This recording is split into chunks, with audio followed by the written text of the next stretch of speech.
अपनी बुद्धि से सबको हरा दो। बस 21 दिन में आपकी बुद्धि इतनी तेज हो जाएगी कि आप दूसरे लोगों को बोलने का मौका ही नहीं दोगे। बस आपको गौतम बुद्ध ने बताएं, इन आदतों को अपने जीवन में अपनाना होगा। तो चलिए जानते हैं उन आदतों के बारे में। गौतम बुद्ध की कहानियों के माध्यम से 10 आसान आदतें जो 21 दिन में आपको एक नया और बुद्धिमान इंसान बना देंगी। दोस्तों, कहानी शुरू करने से पहले कमेंट में नमो बुद्धाय लिखकर वीडियो को लाइक जरूर करें। तो चलिए शुरू करते हैं इस कहानी को। एक गुरु अपने शिष्यों को प्रवचन दे रहे थे। वो बोल रहे थे कि हजारों मील का सफर भी सिर्फ एक ही कदम से शुरू होता है। देखा जाए तो अपनी जिंदगी में लक्ष्य हम सभी तय करते हैं, अपने लिए ख्वाब बुनते हैं, खुद को लेकर कई सारे सपने भी देखते हैं, लेकिन अपने लक्ष्य, अपनी मंजिल के पीछे भागने की बजाय ज्यादातर लोग अपने उन ख्यालों के पीछे भागते रह जाते हैं जिनका शायद सच्चाई से कोई वास्ता ही नहीं है, जो सिर्फ उनके दिमाग की एक उपज है। इन सभी गैर जरूरी ख्यालों के पीछे भागते हुए वह इस बात का अंदाजा लगाने की कोशिश भी नहीं करते कि वो ख्याल सकारात्मक है या नकारात्मक सच है, या उनके दिमाग की सिर्फ एक उपज है, या वह किसी और से प्रभावित है, उसका सच्चाई से कोई संबंध है भी या नहीं। और शिष्यों, इसीलिए ज्यादातर लोग अपनी मंजिल तक नहीं पहुंच पाते और जीवन भर असफल रह जाते हैं। गुरु यह सब बोल ही रहे थे कि तभी एक शिष्य खड़ा होता है और गुरु से कहता है, गुरुदेव, आपने ये तो बता दिया कि ज्यादातर लोग असफल क्यों होते हैं, लेकिन क्या आप हमें यह बता सकते हैं कि हम सफल कैसे हो सकते हैं? वो कौन सी छोटी छोटी आदतें हैं जो हमें सफलता के लिए तैयार करती है और फिर सफलता के शिखर तक पहुंचाती है? गुरु ने शिष्य का पूरा प्रश्न बड़े ध्यान से सुना और फिर हाथ के इशारे से उसे बैठने का आदेश देते हुए अपने सभी चीजों से कहा, जीवन में सफल होने के लिए सिर्फ जोश और इच्छा शक्ति का होना ही आवश्यक नहीं है, क्योंकि ये दोनों चीजें सिर्फ हमें प्रेरित करके हमसे काम की शुरुआत करवा सकती है, लेकिन पूरे जोश और उत्साह के साथ लंबे समय तक अपने लक्ष्य पर टिके रहने और दूर के बड़े लक्ष्यों को हासिल करने के लिए हमें उन आदतों को अपनी रोजमर्रा के जीवन का हिस्सा बनाना पड़ेगा जो व्यक्ति को सफलता के लिए तैयार करती है और उसे सफल बनाती है। तो आज मैं आपको 10 ऐसी आसान आदतों के बारे में बताऊंगा जिनको अगर आपने अपने जीवन का हिस्सा बना लिया तो सिर्फ 30 दिनों में आप अंदर से एक बिल्कुल ही अलग इंसान बन जाएंगे और खुद के भीतर एक गजब की सकारात्मक ऊर्जा और जो उसको महसूस करेंगे जो आपको सफलता के शिखर तक पहुंचाएगी। तो उन सफल आदतों की श्रेणी में पहली आदत है, अपने दिन की शुरुआत धन्यवाद के भाव के साथ करेंगे। सुबह जैसे ही आपकी आंख खुले तो कुछ भी सोचने से पहले, कुछ भी करने से पहले, बिस्तर से उठने से पहले अपने दोनों हाथों को जोड़कर आसमान की तरफ देखते हुए जिसकी शक्ति पर आप विश्वास करते हैं उसका आह्वान करते हुए उन 3-4 चीजों को याद कीजिए जिसके लिए आप ईश्वर की उन 3-4 लोगों, चीजों या घटनाओं के लिए ईश्वर का आभार व्यक्त कीजिए जिनकी वजह से आपके जीवन में बेहतरी आई है, आप ज्यादा खुशहाल और समृद्ध हुए हैं। ज्यादातर मौकों पर हमारे जीवन में, हमारे घरों में, हमारे परिवारों में, हमारे आसपास के माहौल में एक ही वो इंसान होता है जो हमारे सबसे ज्यादा दुख हो और परेशानियों का कारण होता है, लेकिन हमारे आसपास 99% लोग अच्छे होते हैं।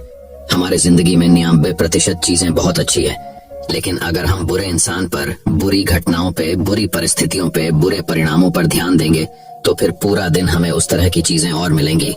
लेकिन अगर हम शुक्रगुजार हैं अपने जीवन की 99% अच्छी चीजों के लिए तो फिर हमारे पास और अच्छा चलकर जरूर आएगा। ये जो आभार व्यक्त करने की आदत है, ये हमारी मानसिकता को सुबह सुबह ही बदल कर रख देती है और सकारात्मक तरीके से अपने दिन की शुरुआत करने में मदद करती है। इस अभ्यास को करने में बहुत थोड़ा सा ही समय लगता है, लेकिन यह आपके पूरे दिन के काम करने के तरीके, आपकी मानसिकता और आपके विचारों को पूरी तरह से बदल कर रख सकती है। सफल आदतों की श्रेणी में दूसरी आदत है, आपको हर दिन व्यायाम जरूर करना चाहिए। आप चाहे दौड़ लगाए, कसरत करें, योगासन करें या फिर प्राणायाम, लेकिन आपको हर सुबह कोई ना कोई ऐसी क्रिया जरूर करनी है जिसमें आपके शरीर को मेहनत करनी पड़े, उसे पसीना बहाना पड़े। ये इंसानी शरीर बना ही मेहनत करने के लिए है। इसे हर समय आराम देने से यह निष्क्रिय, कमजोर और रोगग्रस्त हो जाता है। व्यायाम करना न सिर्फ आपके शरीर को फायदा पहुंचाता है, बल्कि ये आपके दिमाग और आपके मानसिक क्षमताओं को बढ़ाने में भी कमाल करता है। रोज व्यायाम करने से आपका शरीर और मन मजबूत होता है। आपके अंदर एक अलग ही आत्मविश्वास और तेज का जन्म होता है जो आपकी सफलता की राह में आपके सहायक बनते हैं। सफल आदतों की श्रेणी में तीसरी आदत है, लक्ष्य निर्धारित करो और अपने दिन को योजना के अनुसार चलाओ। रात में सोने से पहले ही अगले दिन के 3 सबसे महत्वपूर्ण कामों को निश्चित कर लो और उन्हें लिख लो। फिर उसी के अनुसार अपने पूरे दिन की योजना बनाओ और उस पर अमल करो। अगर कोई व्यक्ति योजना बनाकर अपने दिन की शुरुआत नहीं करता और कोई सभी काम कभी भी करता है, तो ऐसा व्यक्ति कभी भी अपने पूरे दिन का सदुपयोग नहीं कर सकता। हालांकि ज्यादातर लोगों को पता होता है तो उनके लिए कौन सा काम महत्वपूर्ण है और कल उन्हें कौन सा काम करना चाहिए, लेकिन फिर भी वो लोग उस काम को पूरा नहीं कर पाते और उसे टालते रहते हैं। और जो व्यक्ति अपने काम को समय पर पूरा न करके उसे लगातार टालता रहता है, ऐसा व्यक्ति कभी भी बड़ी सफलता हासिल नहीं कर सकता। ज्यादातर लोगों का अपने काम को समय पर पूरा ना करना और उसे लगातार कल पर टालते रहने का सबसे बड़ा कारण है उनके अंदर आत्म अनुशासन का ना होना। क्योंकि जो व्यक्ति आत्मा अनुशासित है वो अपना हर काम समय पर पूरा करता है। सफल आदतों की श्रेणी में चौथी आदत है, आपको हर दिन कुछ ना कुछ नया सीखना चाहिए या फिर कुछ ना कुछ नया पढ़ना चाहिए। अगर आप अपना दिन का समय अपने लिए कुछ नया सीखने, पढ़ने या विकास के कामों में नहीं लगा रहे हैं, तो फिर आप चाहे कितनी ऊंचाइयों पर हो, कितने ही समझदार और बुद्धिमान हो, आप जिंदगी में हारने ही वाले हैं। आप नीचे गिरने ही वाले हैं। किसी बुद्धिमान व्यक्ति ने कहा है कि सीखना कभी बंद नहीं होना चाहिए, क्योंकि लगातार अभ्यास से ही व्यक्ति महान ऊंचाइयों को हासिल कर सकता है। सीखने का कोई भी तरीका हो सकता है, जैसे अच्छी किताबें पढ़ना, अपने क्षेत्र के सबसे सफल लोगों की बातें सुनना, रोज अपने काम का अभ्यास करना इत्यादि। अगर आपको दुनिया के 1% सफल लोगों में शामिल होना है तो लगातार सीखते रहने की आदत को अपने जीवन का अभिन्न हिस्सा बनाना ही पड़ेगा। सफल आदतों की श्रेणी में 5वीं आदत है, कम खाओ और अच्छा खाओ। यहाँ अच्छा खाने से मतलब है संतुलित आहार, यानी ऐसा भोजन जो पोषक तत्वों से भरपूर हो और आपके शरीर को कोई नुकसान न पहुंचाए। देखा जाए तो भोजन हमारे शरीर के लिए औषधि है। भोजन शरीर के लिए सब कुछ है, क्योंकि शरीर को औषधि तो हम कभी कभार ही देते हैं, लेकिन इसे भोजन हर दिन देते हैं तो हमारा शरीर कैसा होगा, ये हमारे भोजन की गुणवत्ता और उसकी मात्रा पर निर्भर करता है। क्योंकि शरीर को चलाने वाले सारे पोषक तत्व भोजन से ही मिलते हैं। इसीलिए कोई ऐसा भोजन मत करो जिसमें कोई पोषक तत्व ही ना हो और जिसे पचाना हमारे शरीर के लिए बोझ बन जाए। ज्यादा तला भुना और बासी भोजन मत खाओ। 3 सफेद झरों से जितना हो सके उतनी दूरी बना लो। पहला सफेद जहर है चीनी, दूसरा सफेद जहर है नमक और तीसरा सफेद जहर है मैदा। चीनी और मैदा से तो हमारे शरीर को कोई भी पोषक तत्व नहीं मिलता और इन्हें पचाना भी शरीर के लिए बहुत मुश्किल होता है। इसलिए इनका सेवन कम से कम करो। भोजन मन भरने के लिए नहीं, पेट भरने के लिए करो। जब भूख लगी तभी भोजन करो और हमेशा अपनी भूख से थोड़ा सा कम खाओ। रात में जितना जल्दी हो सके उतना जल्दी भोजन करने का प्रयास करो। अपने आहार में जीवित भोजन जैसे फल, हरी सब्जियां, साबुत अनाज, सूखे मेवे भी इत्यादि का सेवन जरूर करो। सुबह उठते ही खाली पेट पानी पियो। भोजन करने से पहले पानी पियो, लेकिन भोजन करने के तुरंत बाद पानी कभी मत पियो। भोजन हमेशा शांतचित्त और प्रसन्न मन के साथ करो और भोजन ग्रहण करते समय उसका पूरा आनंद लो। हम जैसा अपने शरीर को भोजन देते हैं यह उसी के अनुसार काम करने लगता है। इसीलिए अपने भोजन और उसकी गुणवत्ता का ध्यान रखो। सफल आदतों की श्रेणी में 6ठी आदत है, उनके साथ हर दिन थोड़ा सा समय बिताओ जो आपसे सच्चा प्रेम करते हैं, आपकी परवाह करते हैं, जैसे आपके माता पिता, भाई बहन या फिर आपके सच्चे मित्र। ये एक आदत आपके परिवार में खुशी और शांति लाती है। परिवारजनों के बीच प्रेम और एकता बढ़ती है, जिससे आप ज्यादा खुश और शांत रहने लगते हैं। पारिवारिक तनाव कम होने की वजह से अपने जरूरी कामों पर ज्यादा ध्यान दे पाते हैं और ज्यादा अच्छे परिणाम हासिल कर पाते हैं। सफल आदतों की श्रेणी में 7वीं आदत है, हर दिन थोड़ा सा समय खुद के लिए भी निकाले और इस थोड़े से समय में आपके साथ कोई और नहीं होना चाहिए। ये आपका अपना समय है जिसमें आप अकेले एकांत में रहेंगे, खुद के बारे में चिंतन करेंगे, खुद की अच्छाइयों और बुराइयों के बारे में विचार करेंगे, अपने भविष्य के बारे में सोचेंगे, अपने काम के बारे में सोचेंगे, अपने भीतर उतरने का प्रयास करेंगे। इन एकांत के पलों का उपयोग आप खुद को और भी बेहतर तरीके से जानने और समझने में करेंगे।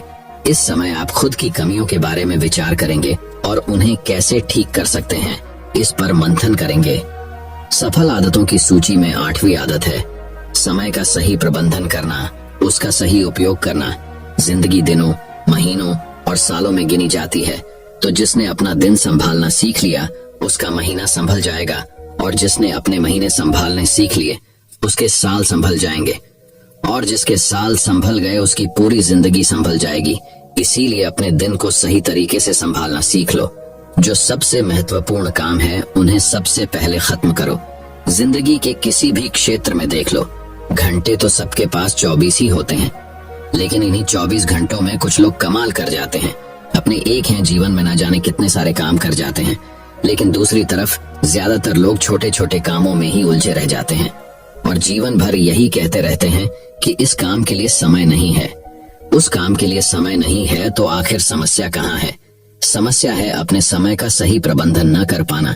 सफल आदतों की श्रेणी में 9वीं आदत है रात में जल्दी सोएं और सुबह जल्दी उठे। जो व्यक्ति सुबह जल्दी उठता है उसे कुछ अतिरिक्त समय मिल जाता है सबसे महत्वपूर्ण कामों को खत्म करने का, जैसे ध्यान का अभ्यास, व्यायाम, किताबें पढ़ना इत्यादि। सुबह जल्दी उठकर ध्यान का अभ्यास करने से दिन भर मन शांत और प्रसन्न रहता है। इसके साथ ही सुबह जल्दी उठकर काम शुरू करने से व्यक्ति का काम समय पर पूरा हो जाता है और वह बेवजह की चिंता और तनाव से बच जाता है। सुबह जल्दी उठकर काम खत्म करने से व्यक्ति के अंदर एक ऐसा अनुशासन जन्म लेता है जो उसे सफलता के शिखर तक पहुंचा सकता है। सफल आदतों की श्रेणी में 10वीं आदत है वीर्यनाश, धूम्रपान और मदिरापान से बचे। ये तीनों ही काम ऐसी बुरी लत है जो निश्चित रूप से आपको पीछे ले जाने वाली है। ये तीनों ही काम आपके मानसिक और शारीरिक स्वास्थ्य के लिए बहुत ही हानिकारक है। वीर्यनाश आपके तेज और कांति को खत्म करता है और साथ ही आपको शारीरिक व मानसिक रूप से कमजोर बनाता है। हालांकि इन तीनों ही चीजों को छोड़ना आसान नहीं होता, लेकिन अगर आप चाहे तो मजबूत इरादे और दृढ़ इच्छा शक्ति के बल पर इन्हें छोड़ सकते हैं, इनसे निजात पा सकते हैं। इतना कहने के बाद गुरु ने अपना प्रवचन समाप्त कर दिया और वह मौन हो गए। यह देखते ही सभी चीजें समझ गए कि अब यहाँ से जाने का समय हो चुका है। उन सब ने इस जानकारी के लिए गुरु का धन्यवाद किया और वहां से चले गए। तो दोस्तों, उम्मीद करता हूँ आपको इस कहानी से एक अच्छी सीख मिली होगी।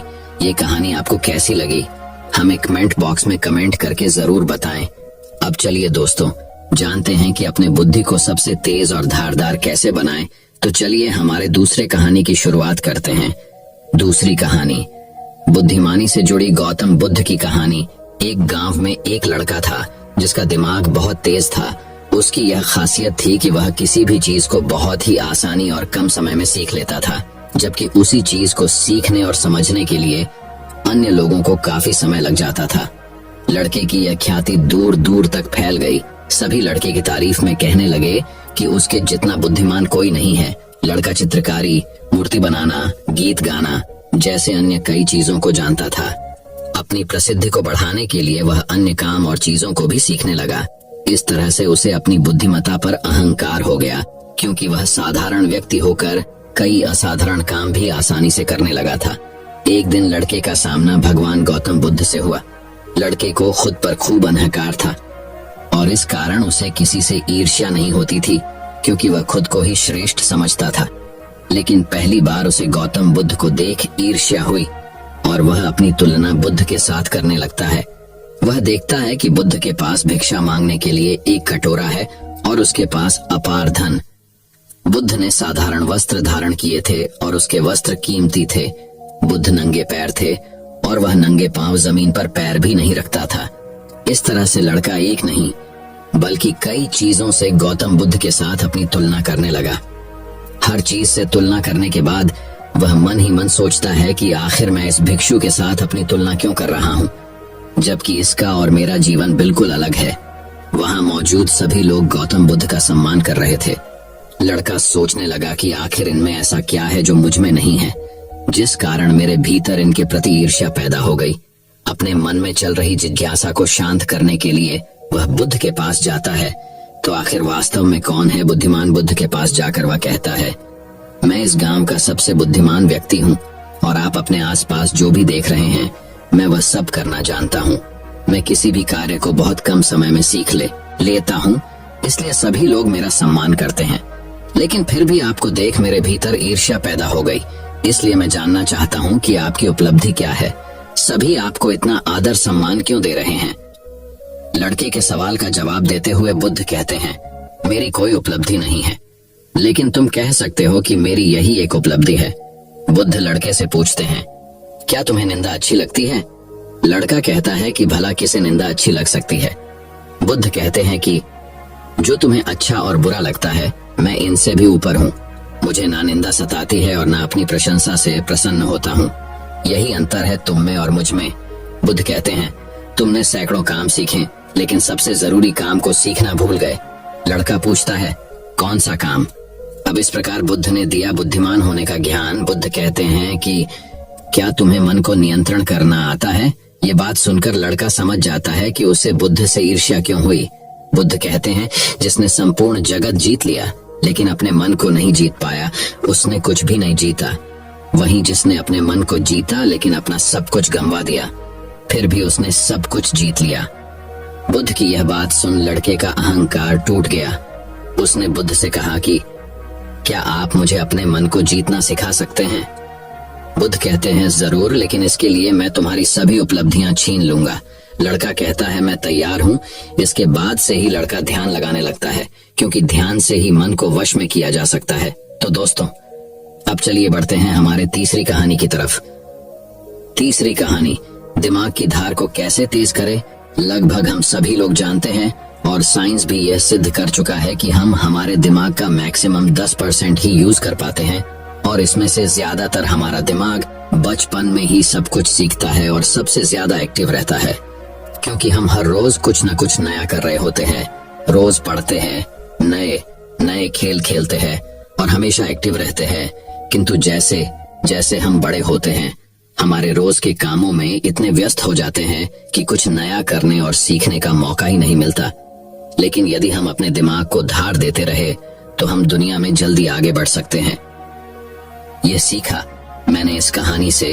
अफ्रीका में एक पेड़ काटने वाली कंपनी थी जिसमें वहां के लोग पेड़ काटने का काम करते थे, जिसमें जॉन नाम का एक वर्कर था जो पिछले 8 सालों से पेड़ काटने का काम कर रहा था।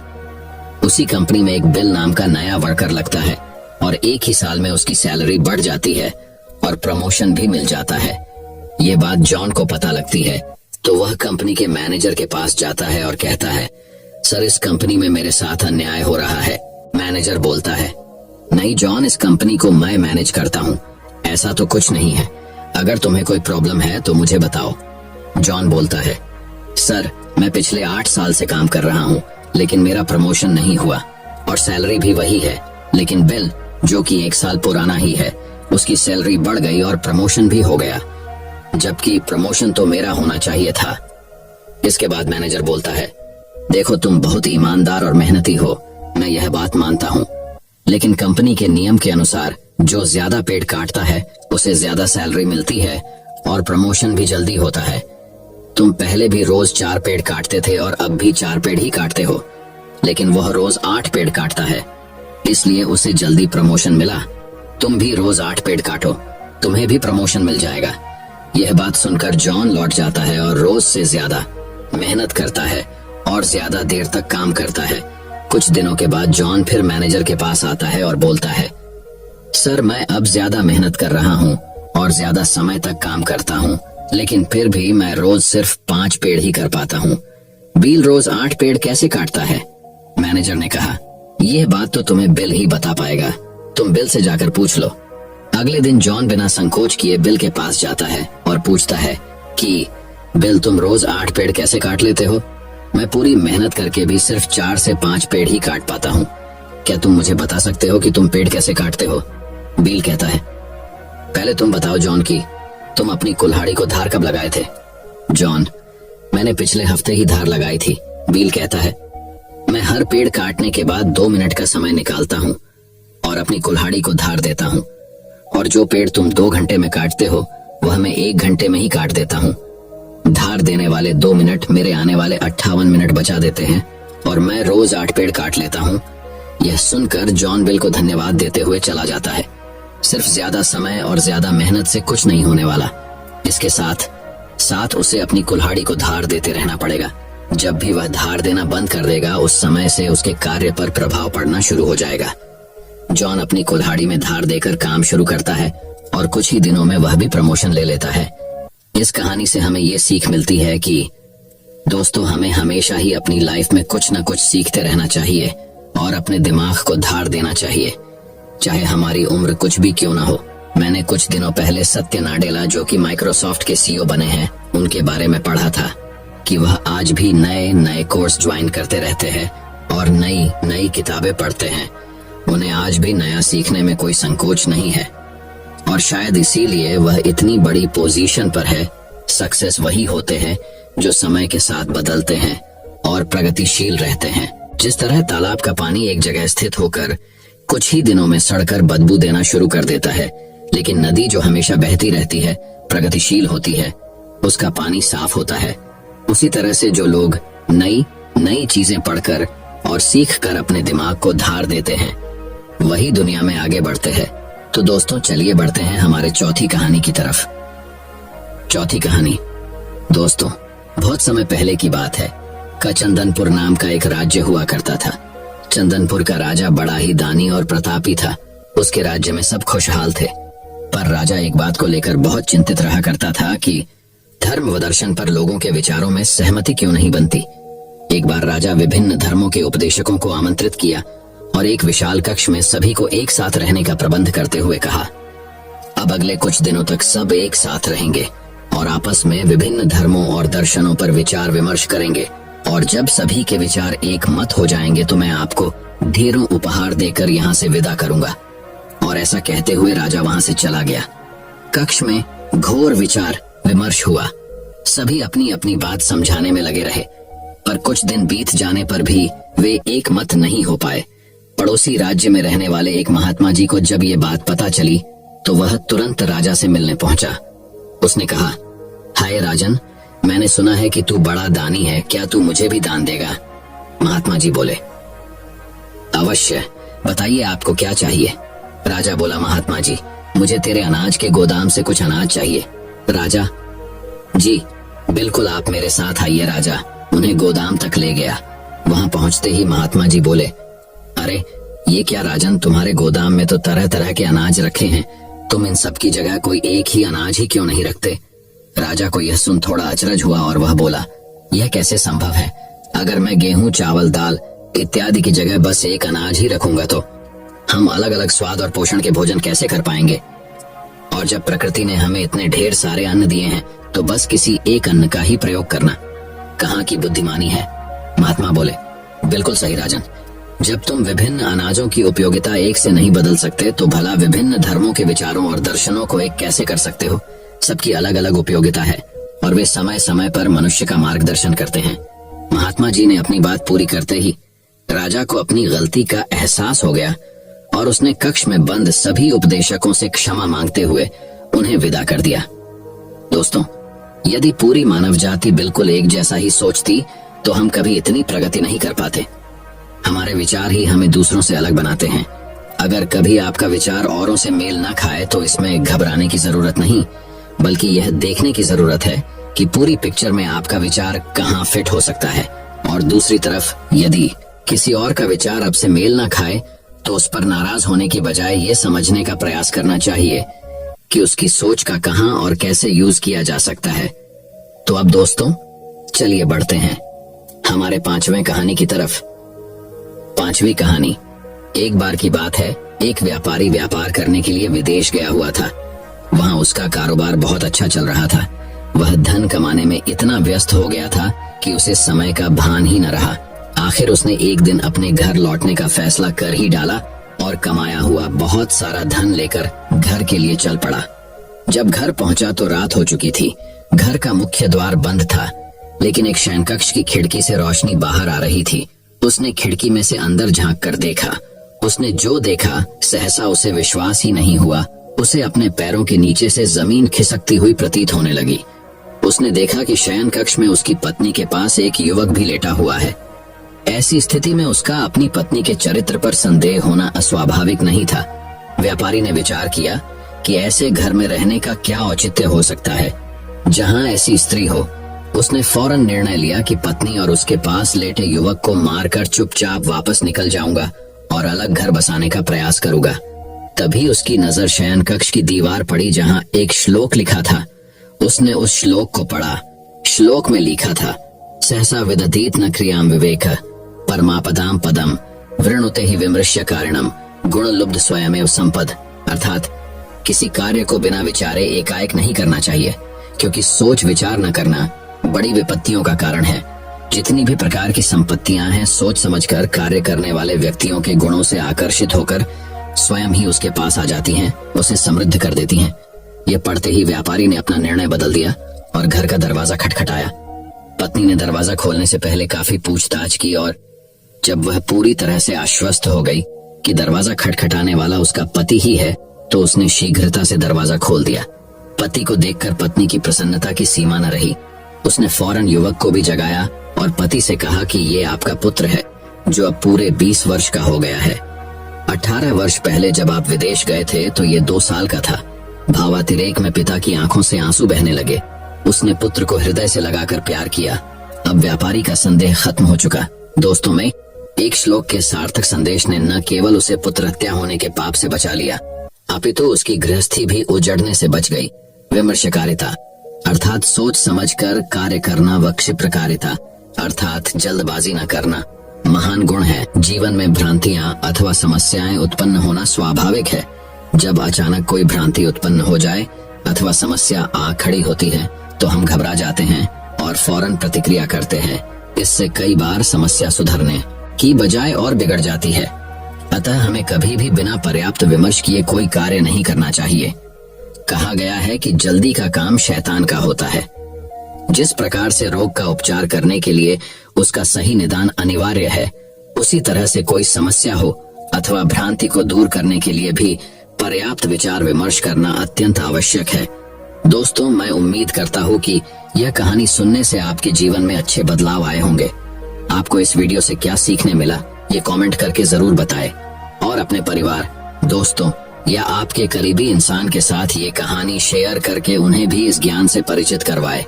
बाकी अगर आपको यह वीडियो दिल से अच्छी लगी हो तभी इस वीडियो को लाइक कर देना, और आपने अब तक इस चैनल को सब्सक्राइब न किया हो तो चैनल को सब्सक्राइब भी जरूर कर देना। आपका हर दिन शुभ हो और खुशियों से आपका जीवन भरा रहे। धन्यवाद। नमो बुद्धाय।